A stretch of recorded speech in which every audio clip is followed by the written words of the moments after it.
بینەرانی هێژام کاتتان باش، لەگەڵتانم لە ئاکتوێلێکی تایبەتدا دەربارەی سەردانی وەزیری بەرگری تورکیا کە ئەمڕۆ سەردانی ئەڵمانیای کرد و لەگەڵ هاوتا ئەڵمانیەکەی کۆبوویەوە. بەپێی ئەو ڕاگەیەنراوانەی کە لەلایەن وەزارەتی بەرگری ئەڵمانیا بڵاوکراونەتەوە، گفتوگۆکان زیاتر پەیوەندیان هەبووە بە گرژی و ئاڵۆزیەکانی دەریای ناوەڕاست و بە کێشە و بیرروگرفتەکانی نێوان قوبرس و یۆنان لەگەڵ تورکیا.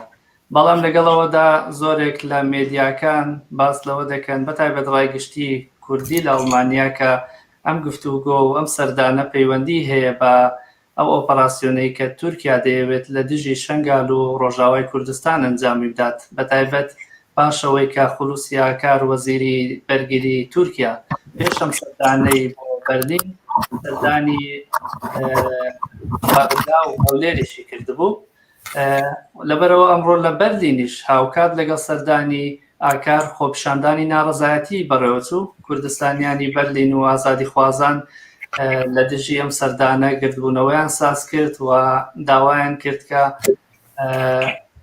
ئەو ئۆپەراسیۆن و هێرشانەی ڕژێمی تورک لەسەر کوردستان هەیەی کۆتاییان پێ بهێنرێت و ئەم سەردانشیان بە بەشێک لە ئامادەکاریەکانی تورکیا بۆ هێرشکردنە سەر شەنگال و ڕۆژاوای کوردستان ناوبرد. هەوڵ دەدەم ئەم بابەتە تاوتوێ بکەم لەگەڵ بەڕێز داستان جاسم، خوێندکاری دکتۆرە لە زانستە سیاسیەکان، هەروەها توێژەری ئەنستیتیوتی ئەڵمانی بۆ لێکۆڵینەوەی جیهانی و ناوچەیی کە ئێستا لەگەڵماندایە. داستان خانم، کاتت باش؟ ئەم کاتت باش کاکشا سوار. زۆر سپاس دەکەم. ئێوە خوێندنەوەتان چییە سەبارەت بەم سەردانەی خولوسی ئاکار لەم کاتەدا؟ بەخوا چەند راپۆرمان بینیوە لەم ئاخیر هەفتانە، بەس بەم سەردانش زۆر دیار بووە کە حکوومەتی تورکیا هەوڵەدا لەم ساڵی 2021 حەلێکی تەواوی وەکو بیرەکەن حەلێکی تەواوی بوو مشکلەی خۆیان لەگەڵ پاکەکە بدۆزنەوە و هەستیش ئەکەن ئەو حەلێکە لە ناو تورکیا ئەیدۆزنەوە، لە ناو کوردستانی باشوور ئەیدۆزنەوە، لە ناو کوردستانی ڕۆژئاوا ئەیدۆزنەوە و ئەزانن پشتگیری غەربیان بەو شێوەیە نەماوە. لەبەرەوە هەستەکەم هەوڵەدەن پشتگیری هەواڵێکی کۆنیان بدۆزنەوە، ئەو پشتگیریەش پشتگیری ئەڵمانیایە. پێتان وایە کە ئەڵمانیا پشتگیری بکات؟ بەخوا تاریخی پشتگیری ئەڵمانیا بۆ تورکیا زۆر کۆنە و شتێک کە زۆر جوو دەستی پێ کرد. ئەسڵەن کە سێری تاریخی وڵاتانی شەرق بکەی، بەڕاستی تورکیایەکی لە وڵاتانە بوو لە بیدایەوە ئالیکاری ئەڵمانیا بۆ هات، یعنی تایبەت کاتی عوسمانیەکان ئەمە شتێکە دەمێکە کردویانە و هەر کەسێکی شەزانی کە مەسەلەن کە بێتی سەری کۆمکوژی ئارمانیژی شتی واش هەبوو کە ئەڵمانیا بە شێوەیەک سێری تورکیای کرد و لە تورکیاش فێر بوو چەندێشت بکە. لەو کاتەی دوایەوەش یعنی ئێمە هەمومانەزانین لە 52ەوە تورکیا لەگەڵ ناتۆیە، 55ەوە دوایەوە ئەڵمانیا بوو بە پارچەی ناتۆ، یعنی تورکیا پێش ئەڵمانیاش بوو بە پارچەی ناتۆ و هەر دوایەوەش تورکیا چ سیلاح چ پشتگیری هەبێ لە ئەڵمانیا بۆ هات. لەسەر ئەوەش مشکلەکەی ئەوەیە کە زۆر خەڵکی تورکی لە ئەڵمانیا دەژین و لە پاسپۆرتی ئەڵمانی و پاسپۆرتی تورکی ژیان هەیە. بەرەوە بەڕاستی ئەوە کۆمەڵێکی خەڵکە، چەند ملیۆن خەڵکێکە کە زۆر خەڵکێکی مهمن بۆ تورکیا و بە ئەڵمانیاش و شتێکی ئابووریشە بە تایبەتی، یعنی علاقاتی ئابووری بینی تورکیا و ئەڵمانیا زۆر هەیە، زۆر کۆنا. هەر کە بێتە سەر تاریخ کەسەری شەستەکان بکەیت کە کارکەری تورکی و کوردی زۆریشیان هێنا بۆ ئەڵمانیا و ئەوانە، ئەمە هەمووی تێکەڵیەکی بینی ئەم دوو وڵاتەیە کە وای لێ کردووە کە ئەڵمانیا زۆر پێویستی بە گۆڕینێکی تەواوی سیاسیە لە سیاسەتە خارجیەکەی بۆ ئەوەی بتوانێت ئەو هەموو تێکەڵیە یا واز لەو تێکەڵیە بهێنێ و بتوانێت شتێک زڵدیەوە بکە. بەڵام پێتان وایە ئەو لە نێو ڕایگەشتی ئەڵمانیادا خۆتان ئاگادارن کە دژایەتێکی زۆر هەیە بۆ سیاسەتی تورکیا بۆ ئۆپەراسیۆنانەی بەتایبەت لە دژی ڕۆژاوا ئەنجامیدان ڕایگەشتی ڕەخنەی زۆری لەو پەیوەندیانە دەگرت. پێت وایە ئەوە کاریگەری هەبێت لەسەر لاوازبوونی ئەو پەیوەندیانە یاخود بە پێچەوانەی یەکێتی ئەوروپا ئەڵمانیا هێشتا پارێزگاری لەو پەیوەندی توند و تۆڵانە دەکات؟ بەخوا بەڕاستی پێت بڵێم یعنی طبعا لە میدیای ئەڵمانی و لە ناو خەڵکی ئەڵمانی زۆر جارەوە هەیە ڕێخنە زۆر هەیە بۆ سیاسەتی تورکیا و سیاسەتی خارجی تورکیا و شەڕەکانیانەوە شتانە، بەس بەڕاستی خەڵکی ئەڵمانی بەلایەن مهم نییە. یعنی ئەمە زۆر جار خاصن وەکو خەڵکی کورد ئەو شتە ئەبینی کە ئەسڵەن تا ئێستا ئەڵمانی هەیە فەرقی بینی کورد و تورک نازانێ.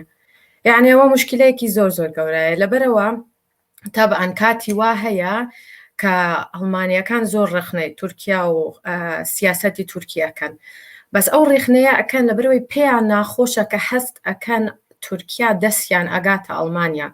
ڕێخنەکەیان لەو تایپە نییە کە مەسەرەن بڵێن ئێمە پشتگیری سیاسیەکی دیموکراسی یام ئینسانیەکەن، یعنی ڕێخنەیەکی مۆرالی نییە بەڕاستی، ڕێخنەیە کە چۆن بە ئەنگلیزیاڵێن reactionary، یعنی هەر دروست بووە بەرامبەر ڕقێک کە هەیەانە بەسەر ئەو دەسە درێژەوەی تورکایەتە سەر ئەڵمانیا. بەڕاستی فکرێکی سیاسی نییە و لەسەر ئەوەش کە ئەڵمانیا سیر بکەین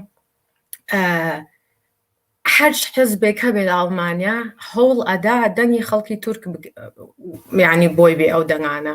یعنی ئەوەش مەوزوعێکە ئێستا ئەم ساڵە ئینتیخابات هەیە لە ئەڵمانیا، سیاسی زۆری تورک هەیە، زۆر خەڵکی تورکەیە ئەوەی دەنگەدەن و ئەوەی پاسپۆرتی ئەڵمانیە هەیە و شتان لەبەر ئەوە پێویستانە یعنی حەزەکەن پشتی ئەو خەڵکانەیان هەبێ خەڵکانە دەنگیان پێ بدەن.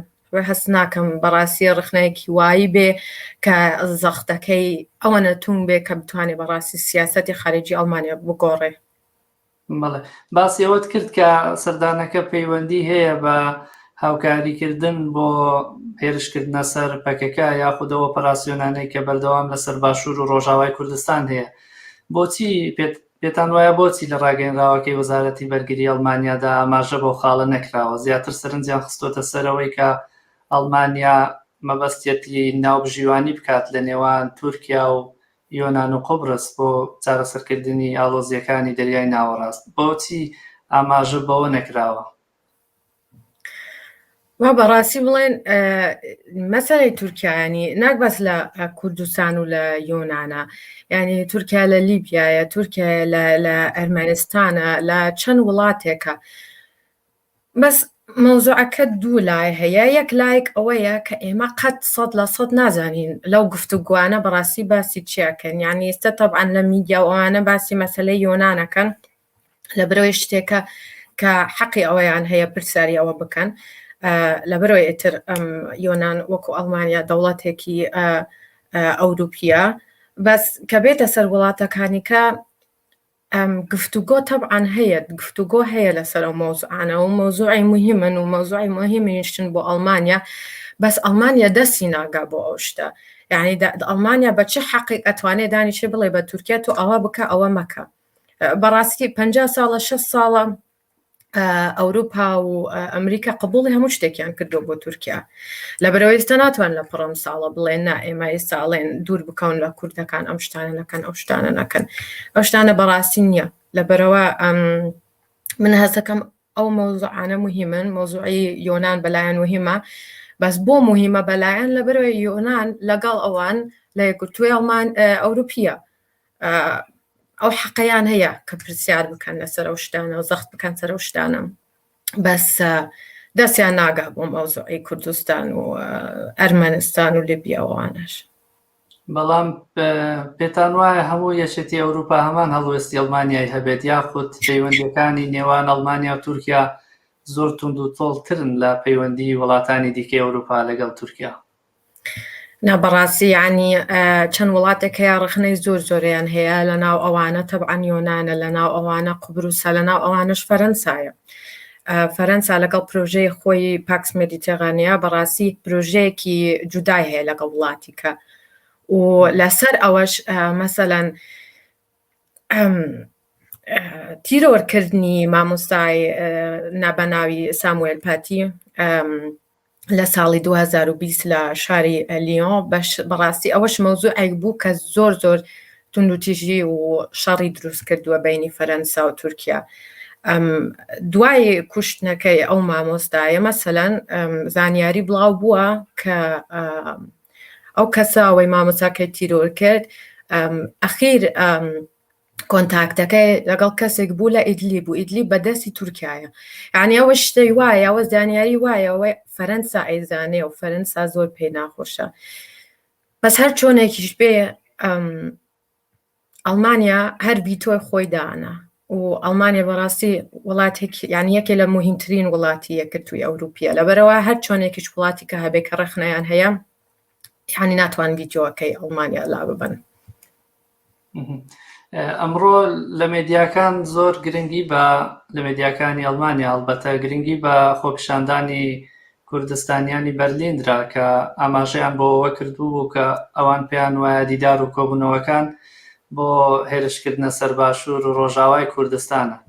پێتان وایە ئەم گرنگیدانە پەیوەندی بۆەوە هەبێت کە هەر بەڕاستی لە نێوە گفتوگۆکاندا یاخود لەناو ڕایگشتی و لای چاودێرانی سیاسیش لە وڵاتەدا بۆ چونێکی وا هەیە کە ئەم گفتوگۆ ئەم دیدارە زیاتر پەیوەندی بە ئۆپەراسیۆنی تورکیا بۆ سەر کوردستانەوە هەیە؟ بەڕاستی خەڵکەکان تەبعاً هەستەکەن و ئەو کەسانە ئەوەی زۆر لێکۆڵین و نووسینەکەن لەسەر ئەم مۆزوعی تورکیا و شەڕی تورکیا لە کوردستان زۆر چاویان لەسەر بەرلین بوو ئەمڕۆ و چاویشیان لەسەر چالاکیەکان سدی ئەو بینینەوە و گفت و بگۆیە بوو. بەس ینی بە هەمووی بۆ ئەم مەوزوعە جارێ 100% نازان سیاسەتی ئەمریکا چۆنە بێ لەگەڵ تورکیا. من هەستەکەم کە جۆ بایدن و کابینەکەی بە تەواوی پیشان بدەن استراتیژیان لەگەڵ شەرق چۆنە و استراتیژیان لەگەڵ تورکیاش چۆنە. ئەوەش زۆر زۆر زۆر زەختێکی هەیە لەسەر ئەوروپا. لەبەرەوە من هەستەکەم تورکیا بەڕاستی هەسەکا کە زەختێکی زۆر هەیە هەسەکا کە دەتوانن بچنە ئەڵمانیا بتوانم گفتوگوانە بکەن. بەس بە گشتی تورکیا ئەزانێ کە 100% نازانن ئەم سیاسەتەی خۆیان تاکەیەکەوە توانوایلی بکەن و لەبەرەوە وابزانم چەند ڕۆژنامەوانی هەیە سەریە مەوزوعەکەن لەبەرەوەی بەڕاستی شتێکە لەم هەفتانە زۆر زۆر گۆڕانی ئەتوانی لێ دروست بێ. بەڵام پێتان وایە کە ئەوروپا پشتگیری لە ئەمریکا بکات لەو چۆن دەڵێ سیاسەتە تازەی کە لە دوای هاتنی جۆی بایدنەوە چاوەڕێ دەکرێت؟ ڕەنگە ئێوەش بیست بێتان لەم ڕۆژانە ڕاوێژکاری ئەنجومەنی ئاسایشی نەتەوەی ئەمریکا لەگەڵ سەرۆکی کۆمیسیۆنی ئەوروپا بە تەلەفۆن قسەیان کردبوو باسییان لەوە کردبوو کە تورکیا مەترسیە لەسەر بەرژەوەندیەکانی هەم ئەوروپا هەم ئەمریکا. ئێوە ئەمە چۆن دەخوێننەوە؟ بەخوا یەکێک نووسی وتی بەڕاستی ئەمە شتێکی گەورەیە کە ناوی تورکیا لەسەر عینی لەڤڵ وەکو ناوی سین دانرێ. ینی بەڕاستی ئەوە ڕەمزێکی ئەوەیە کە تورکیا بەڕاستی ڕۆڵێکی زۆر خراپی گرتووە لە چاوی ئەمریکا.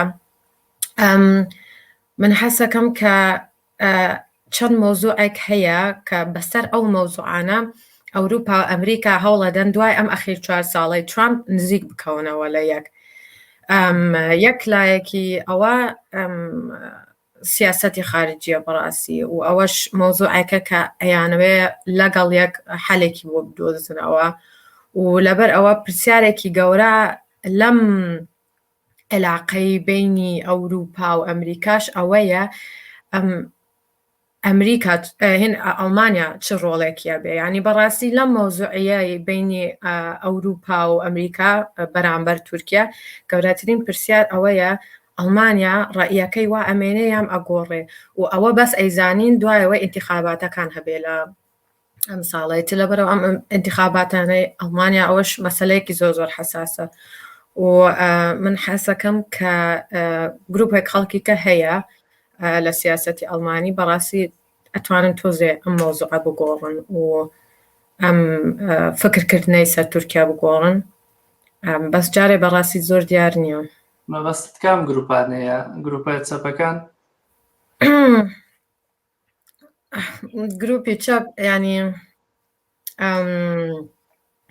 گروپی چەپ لەوانە ناچێت کە ئەوانە زۆر بەقوەتە بن یعنی حزبە چەپەکە و حزبە سۆشل دەموکراتەکە ئەوانیش بەڕاستی لەوە ناچی دەنگیان زۆر هەبێ بەس لە ناو حزبە گرین پارتیەکە ساوزەکە خەڵک زۆر هەیە کە ڕێخنەیان هەیە بەرامبەر تورکیا و زۆر جار کە دوو حزب لە ئەڵمانیا کۆلیشنێک دروستەکەن حزبە بچووکترەکەیە کە جێگەی وزارەتی خارجی بۆیەت لەبەر ئەوە کە ئەوە وابێ کە یەکێکی حزبی ساوز ببێ بە وزارەتی وەزیری خارجی ئەوە شتێکە کە ئەتوانێ تۆزێ ڕێخنەیەکی زیاتر دروست بکە بەرامبەر تورکیا و تۆزێ جێگەی ئەڵمانیا بگۆڕێ بەرامبەر تورکیا.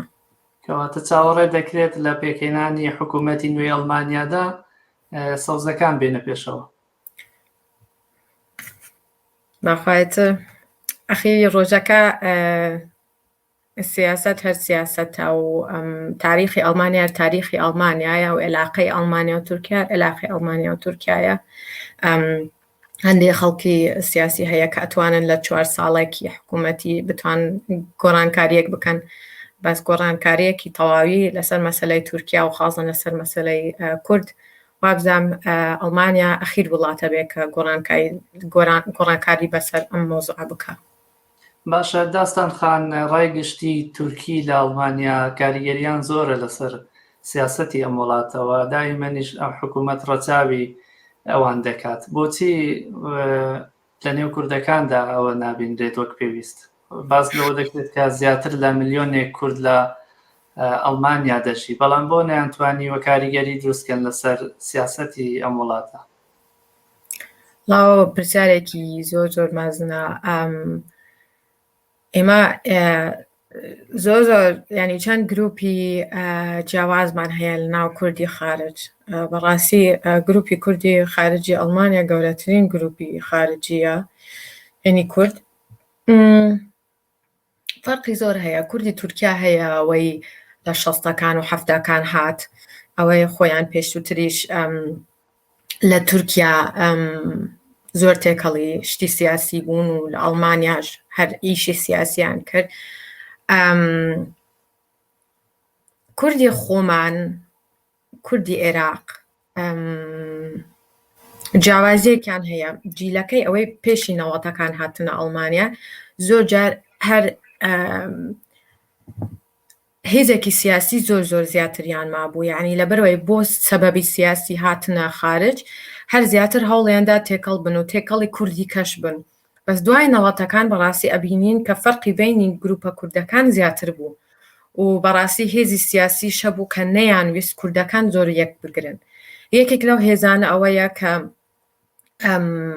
ئەڵمانیا زۆر زەختەکە سەر هەرچ گروپێک کە بڵێن بە هەر شێوەیەک نزیکیەکی هەبێ لەگەڵ پەکەکە و ئەوە شتێکە کە بەڕاستی هەر کۆمەڵێک هەر گروپێک هەر کەسێکە بێ لە ئەڵمانیا بە هەر شێوێک نزیکیەکی بچووکیە بێ لەگەڵ مەسەلەن ڕۆژنامە نووسێکی نزیکی پاکەکە یان سەفحەیەکی نزیکی پاکەکەی شێر کرد بێ لەسەر ئینتەرنێت هەر شتێک تووشی مشکیلا بێ لە ئەڵمانیا و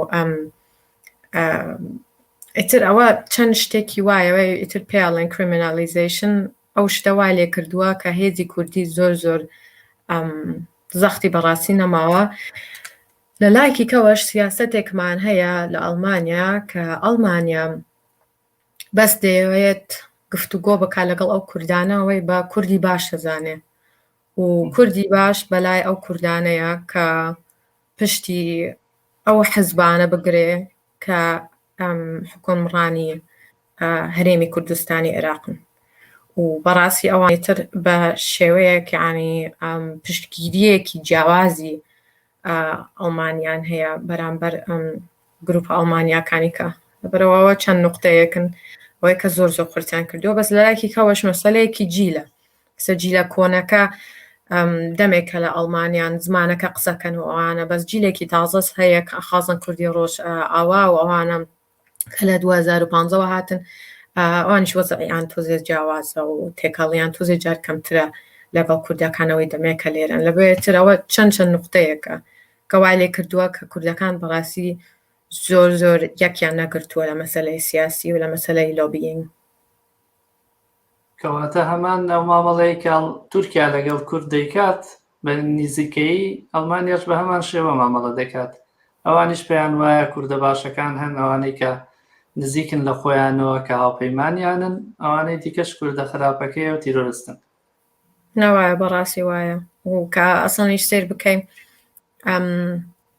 هەندێک گروپی لۆبی کوردی هەیە لە ئەڵمانیا سریەکەی چاوی زۆر کەمتر لەسەر کوردی ناو ئەڵمانیایە وەکو چاوی لەسەر کوردستانی باشوورە یعنی سەفحەی وایان هەیە بەردەوام باسی کوردستانی باشوورەکە ئیتر مرۆڤ پرسیاری خۆی بکە ئەمە گروپێکە کە لۆبیەکە بۆ کوردی ئەڵمانیا یان لۆبیەکە بۆ کوردستانی باشوور. پێتان وایە پێویستە کە لۆبی بکەن بۆ کوردی ئەڵمانیا بە شێوەیەکی یەکسان نیدی گرنگ نییە لە کام لای کوردستان و هاتۆ طبعاً بە شێوەیەکی یەکسان و بە شێوەیەک کە ئەبینەیە کە ینی زۆر جار لایەنە ئەمریکیە و ئەوروپیەکان ئەڵێن زۆر قورسە ئیش بکەن لەگەڵ کوردەکان لەبەر کوردەکان یەک هێزێکیان نیە یەک گروپێکیان نییە بەس لە لایەکی کەوەوە بەڕاستی شتێکی باشە ینی شتێکی باشە کە زۆر ڕەئی جیاواز هەیە و زۆر گروپی جیاواز هەیە و کە پێویست نیە هەموو کەسە لە یەک بچێ بەس ئەخیر ینی کە بێتە سەر یەک نقطەیەک ئەبێ چۆن بڵێن ینی کۆنسەنسسێک هەبێ یەک نقطەیەک هەبێ کە بێتە سەر فکری سیاسی و فکری مستقبلی کوردستان کە بتوان ئەو گروپانە بە هەر شێوەیە یەک بگرن و بتوانن یەک پۆلیسیەک دروست بکەن بەڕاستی بۆ ئیتر ئەو ئینترستانەی کوردی ئەڵمانیا و ئەو شتە بەڕاستی نییە تا ئێستا بەداخەوە. بەڵێ دەبێت دوایین پرسیارم ئەمە بێت بە بۆ چوونی خۆت ئەوەندەی کە چاودێری هاوکێشە سیاسیەکان دەکەی لە ئاستی ناوچەکە و جیهاندا پەیوەند بە تورکیا پێت وایە کە تورکیا بتوانێت بەشی ئەنجامدانی ئۆپەراسیۆنی سەر شەنگال و ڕۆژاوای کوردستان پشتیوانی نێودەوڵەتی بەدەست بێنێت؟